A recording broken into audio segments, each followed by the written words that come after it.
मुंबईच्या आरे कॉलनीत 15 जुलैची रात्र.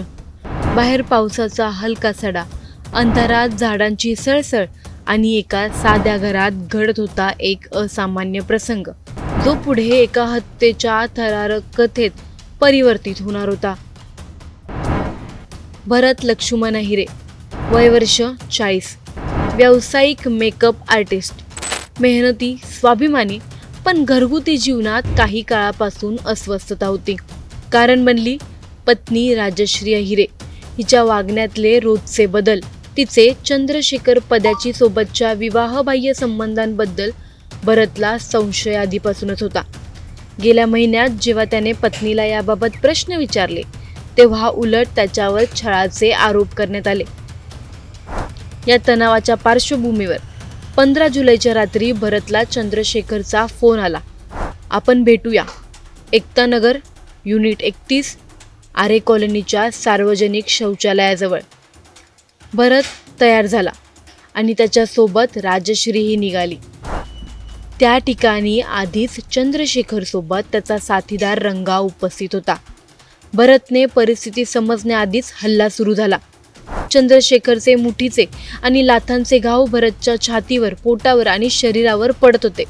रंगा मागून घट्ट पकडून ठेवत होता, जेणेकरून भरत प्रतिकारच करू शकणार नाही.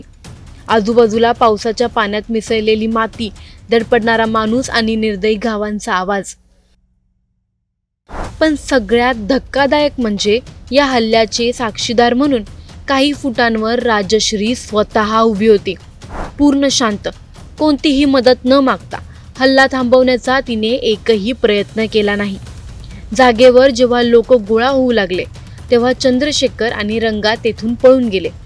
भरत गंभीर जखमी अवस्थेत होता, पण त्याला तात्काळ रुग्णालयात नेण्याऐवजी राजश्रीने त्याला थेट घरी आणलं.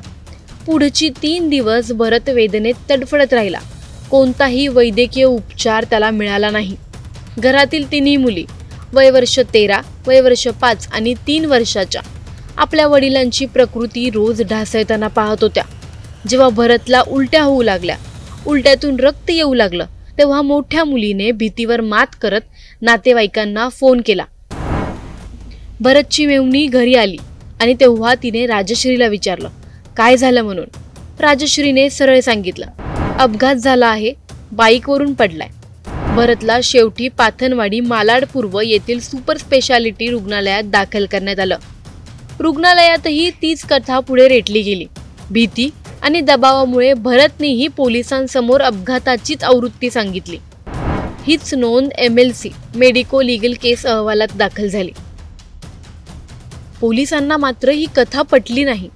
राजश्रीच्या निवेदनात विसंगती दिसत होत्या. भरतच्या पूर्वीच्या विधानावरून पोलिसांनी मोठ्या मुलीची चौकशी केली. तिचं बोलणं ऐकताच संपूर्ण चित्र स्पष्ट झालं. मुलीने स्पष्ट सांगितलं, मी सगळं पाहिलं, आई तिथेच उभी होती, तिने बाबांना वाचवलं नाही, त्यांना रुग्णालयात नेलं नाही. ही साक्ष शेवटी निर्णायक ठरली. पोलिसांनी राजश्री अहिरेला तात्काळ अटक केली.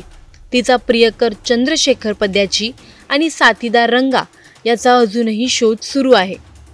भरतने 5 ऑगस्ट रोजी उपचारादरम्यान अखेरचा श्वास घेतला.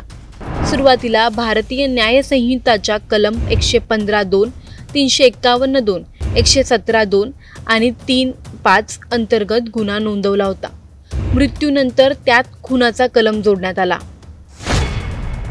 या संपूर्ण प्रकरणातील खरं नायक कोण होतं?